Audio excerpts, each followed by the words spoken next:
एक बार के लिए सोच कर देखिए कि अगर हमारा सूर्य अचानक से गायब हो जाए तो क्या होगा।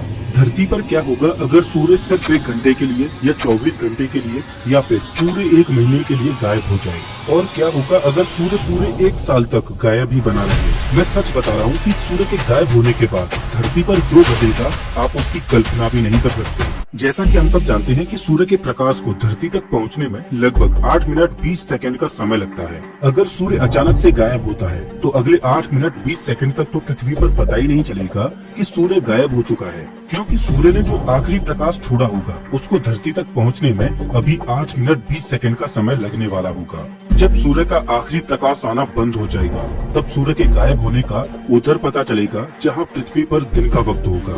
दिन में अचानक ही रात हो जाएगी।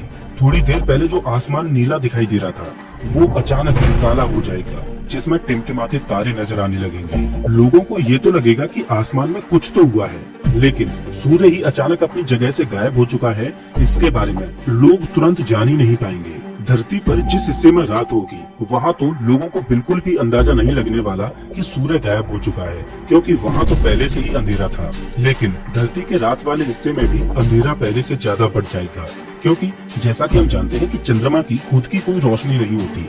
चंद्रमा सूर्य के प्रकाश से चमकता है और धरती पर चांदनी बिखेरता है। लेकिन सूर्य के गायब होने के बाद चंद्रमा भी चमकना बंद कर देगा, जिससे पृथ्वी पर और ज्यादा अंधेरा बढ़ जाएगा। लेकिन फिर भी कुछ समय तक ये ब्राइट नॉर्दर्न लाइट फिर भी दिखाई देती रहेगी, क्योंकि पृथ्वी के मैग्नेटिक फील्ड और आइनोस्फीयर को स्टेबल होने में थोड़ा समय लगेगा। लेकिन कुछ समय के बाद ये रोशनी भी बंद हो जाएगी। धरती पर केवल आर्टिफिशियल रोशनी ही बची रह जाएगी, जो पावर प्लांट्स के द्वारा हमें मिलती रहेगी। सनलाइट न मिलने के कारण पृथ्वी के सभी पेड़ पौधे फोटोसिंथेसिस की क्रिया करना बंद कर देंगे, जिससे नेचुरल तरह से ऑक्सीजन बनना बंद हो जाएगी। लेकिन हमें इसकी कोई फिक्र करने की जरूरत ही नहीं है, क्योंकि अभी भी पृथ्वी पर इतनी ऑक्सीजन रहेगी कि वो अगले कई सौ सालों तक हमें जिंदा रख सके। पृथ्वी पर तापमान गिरना शुरू हो जाएगा। सूर्य के गायब होने के महज 1 घंटे के बाद ही धरती के जिस हिस्से में दिन था उधर कोहराम मचने लगेगा, क्योंकि अब तक उन्हें पता चल चुका होगा कि सूर्य गायब हो चुका है और उधर लोगों में पैनिक मचा होगा। लेकिन जिधर रात थी उधर अभी भी लोग चैन की नींद सो रहे होंगे। लेकिन इतना तो तय है कि सुबह इनके लिए भी नहीं होने वाली। जब ये सुबह उठेंगे और सूर्य इन्हें दिखाई नहीं देगा तब इधर भी पैनिक शुरू हो जाएगा। कम्युनिकेशन पूरी तरह से टूट जाएगा, क्योंकि कम्युनिकेशन के लिए हम सैटेलाइट्स पर निर्भर रहते हैं। अब जैसा कि हम जानते हैं कि सैटेलाइट्स में सोलर पैनल लगे होते हैं, जिससे सैटेलाइट्स एनर्जी लेते हैं। लेकिन सूर्य के गायब होने के बाद ये सोलर पैनल्स किसी भी काम के नहीं रहेंगे और सैटेलाइट्स काम करना बंद कर देंगी, जिससे टीवी ब्रॉडकास्टिंग, मोबाइल कम्युनिकेशन और इंटरनेट इत्यादि बंद पड़ जाएंगे। समय के साथ पृथ्वी ठंडी होती जाएगी, लेकिन धरती की कोर की वजह से धरती फिर भी अंदर से गर्म रहेगी। ऐसे में हम इंसानों को ठंड से बचने के लिए अंडरग्राउंड बने शेल्टर्स में आश्रय लेना होगा। सूर्य को गायब हुए सिर्फ 24 घंटे ही बीतेंगे, लेकिन धरती पर चारों ओर अफरा तफरी मची होगी। लोगों को नहीं पता कि अब ये सिचुएशन कब तक ठीक होगी, इसीलिए लोग खाने पीने के सामान पर टूट पड़ेंगे और कोशिश करेंगे कि वो जितना हो सके उतना सामान अपने साथ ले जा सके, जिससे उन्हें लंबे समय तक भोजन की कोई दिक्कत ही न हो। लोकल दुकान से लेकर सुपरमार्केट तक सब खाली हो जाएंगे। जगह जगह लूटपाट और क्राइम बढ़ने लगेगा और किसी भी सरकार या अथॉरिटी का इस सिचुएशन पर कोई भी कंट्रोल नहीं रह जाएगा। जिन जगहों पर सोलर प्लांट्स के जरिए पावर मिल रही थी वो तो सूर्य के गायब होते ही तुरंत बंद हो जाएगी। लेकिन अभी भी न्यूक्लियर पावर प्लांट्स और हाइड्रो इलेक्ट्रिक प्लांट्स इत्यादि के द्वारा कुछ जगहों पर पावर मिलती रहेगी।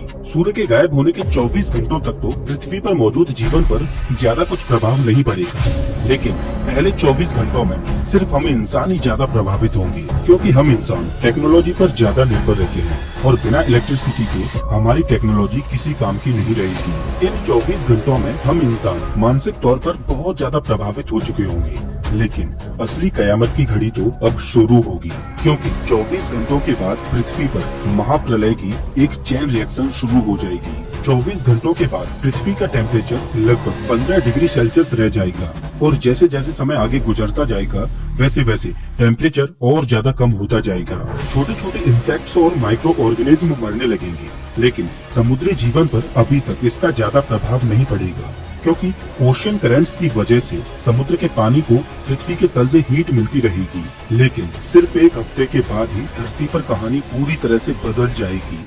पृथ्वी का ओवरऑल टेम्परेचर -17 डिग्री सेल्सियस मौजूद झील और नदियां जम चुकी होंगी। समुद्र पर बर्फ की एक मोटी चादर जम चुकी होगी।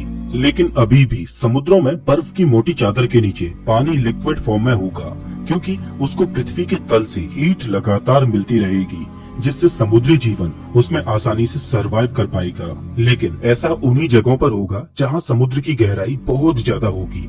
कम गहराई वाली जगहों पर समुद्री जीवन खत्म होने लगेगा। पृथ्वी पर मौजूद जो पेड़ पौधे थे वो अब तक खत्म हो चुके होंगे और शाकाहारी जीवों के लिए भोजन खत्म होता जाएगा, जिससे फूड चेन टूट जाएगी और शाकाहारी जानवर भूख, प्यास और ठंड की वजह से दम तोड़ने लगेंगे। सिर्फ एक हफ्ते में ही पृथ्वी आइस एज में पहुंच चुकी होगी और पूरी पृथ्वी पर बर्फ जम चुकी होगी। अब आप सोच रहे होंगे कि एक हफ्ते में हम इंसानों का क्या होगा, तो आपको बता दूं कि हम इंसान बड़े ही स्मार्ट हैं। इतनी जल्दी कैसे हार मान लेंगे। अभी भी पृथ्वी पर जिन जगहों पर वोल्केनिक एक्टिविटी होती रहती है वहाँ पर टेम्परेचर इतना ज्यादा कम नहीं होगा और वहाँ पानी अभी भी लिक्विड फॉर्म में ही रहेगा।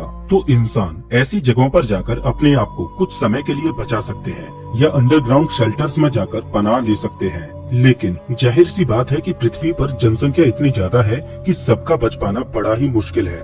तो इन परिस्थितियों में जिनके पास रिसोर्सेज ज्यादा होंगी उनके सरवाइव करने के चांसेस भी बहुत ज्यादा होंगे। और इस एक हफ्ते में पृथ्वी पर पूरी तरह से ब्लैकआउट हो जाएगा, क्योंकि अभी तक जो पावर प्लांट्स काम कर रहे थे वो भी काम करना बंद कर देंगे और पृथ्वी पर असली महाप्रलय अब शुरू होगी। पृथ्वी का तापमान हर दिन लगातार कम होता जाएगा और महज एक महीने में ही पृथ्वी का ओवरऑल टेम्परेचर -30 डिग्री सेल्सियस तक पहुंच जाएगा और अभी तक लगभग पूरी पृथ्वी बर्फ से ढक चुकी होगी। अभी तक पृथ्वी पर जितने भी पेड़ पौधे और जानवर थे वो लगभग खत्म हो चुके होंगे, लेकिन समुद्री जीवन अभी भी सरवाइव कर रहा होगा। और जहाँ पर भी थर्मल एक्टिविटी हो रही होगी, जैसे कि वोल्केनिक एक्टिविटी इत्यादि, वहाँ पर भी जीवन सुरक्षित होगा। लेकिन समय के साथ समुद्र में बर्फ की परत मोटी होती जाएगी और समुद्री जीवन को भी धीरे धीरे अपनी चपेट में लेती जाएगी। पृथ्वी पर अभी तक जो इंसान बचे होंगे वो किसी न किसी तरह से ठंड को तो मैनेज कर लेंगे, लेकिन उनके लिए सबसे बड़ी समस्या भोजन की रहेगी। इंसान कितने दिनों तक जिंदा रहेंगे ये इस बात पर निर्भर करेगा कि उन्होंने कितने दिनों तक का भोजन स्टोर करके रखा है। एक साल के बाद पृथ्वी का टेम्परेचर -40 डिग्री सेल्सियस तक पहुंच जाएगा और एक साल बाद जीवन सिर्फ समुद्र की सबसे ज्यादा गहराई वाली जगहों पर ही बचा रह पाएगा, जो जगह पृथ्वी के तल के सबसे ज्यादा नजदीक होंगी। इस एक साल में ज्यादातर इंसान खत्म हो चुके होंगे, लेकिन अभी भी कुछ इंसान पृथ्वी की इन परिस्थितियों में अपने आप को बचा लेंगे। लेकिन वो उन्हीं जगहों पर बचे रह पाएंगे जहाँ पर पृथ्वी की थर्मल एक्टिविटी काम कर रही होगी। आने वाले समय में पृथ्वी का तापमान और ज्यादा कम होता जाएगा और कुछ हजार सालों में पृथ्वी का तापमान -160 डिग्री सेल्सियस तक पहुंच जाएगा और इस स्टेज तक शायद ही पृथ्वी पर किसी भी तरह का जीवन जिंदा रह पाए। पृथ्वी एक वीरान और बंजर ग्रह बन चुकी होगी, जिस पर चारों ओर बर्फ ही बर्फ होगी। सूर्य के गायब होने के बाद पृथ्वी पर क्या होगा ये तो हमने सिर्फ एक पहलू को जाना, लेकिन क्या आपने सोचा है कि सूर्य के गायब होने के बाद अंतरिक्ष में पृथ्वी का क्या होगा? जैसा कि हम जानते हैं कि वो सूर्य ही है जो सोलर सिस्टम में मौजूद सभी प्लैनेट्स को अपनी ग्रेविटी से बांधे हुए है। लेकिन जैसे ही सूर्य गायब होगा तो सूर्य की ग्रेविटी तुरंत खत्म हो जाएगी और सौरमंडल के सभी ग्रह सूर्य की ग्रेविटी से मुक्त हो जाएंगे और अंतरिक्ष में इधर उधर भटकने लगेंगे। चांसेज है कि कुछ प्लैनेट्स आपस में टकरा भी जाएं। अगर पृथ्वी प्लैनेट्स के टकराव से बच भी जाए तो भी पृथ्वी अंतरिक्ष की गहराई में एक लावारिस ग्रह की तरह भटकती रहेगी और पृथ्वी की ग्रेविटी अंतरिक्ष में मौजूद कॉमेट्स और एस्ट्रॉइड्स को अपनी ओर खींचती रहेगी, जिससे पृथ्वी पर कॉमेट्स और एस्ट्रॉइड्स की बारिश होती रहेगी और पृथ्वी को अंतरिक्ष में मौजूद रेडिएशन का भी सामना करना पड़ेगा। तो आप इस बात को तो भूल ही जाइए कि सूर्य के गायब होने के बाद पृथ्वी पर जीवन सरवाइव कर पाएगा। हजारों लाखों सालों तक पृथ्वी अंतरिक्ष में ऐसे ही भटकती रहेगी जब तक कि पृथ्वी किसी सोलर सिस्टम के पास से होकर ना गुजरे। अगर पृथ्वी अपनी यात्रा में हजारों लाखों सालों के बाद किसी तारे के नजदीक से होकर गुजरती है और अगर उस तारे की ग्रेविटी पृथ्वी को अपनी ओर खींचकर अपने ऑर्बिट में फंसा लेती है और बाई चांस पृथ्वी का ऑर्बिट गोल्डीलॉक्स जोन में होता है जहां पानी को लिक्विड फॉर्म में रहने के लिए आइडियल टेम्परेचर रहता है, तो पृथ्वी पर कंडीशंस फिर से बेहतर होने लगेंगी। लेकिन इस पर नए जीवन को पैदा होने में कितना वक्त और लगेगा ये पृथ्वी की परिस्थितियां ही तय करेंगी। दोस्तों मैं आपको याद दिला दूं कि ये केवल एक फैंटेसी थी। असल जीवन में सूर्य कहीं नहीं जाने वाला।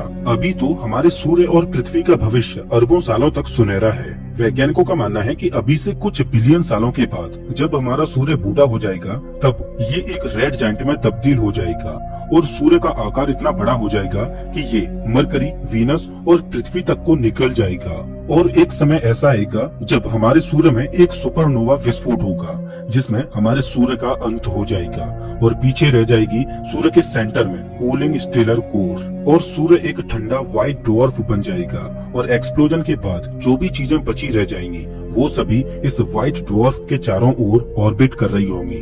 और हम उम्मीद करेंगे कि उस समय तक मानव प्रजाति पृथ्वी और अपने सोलर सिस्टम को छोड़ किसी दूसरे तारामंडल की ओर पलायन कर चुकी होगी और वहाँ पर एक नई धरती पर नए जीवन की शुरुआत कर चुकी होगी।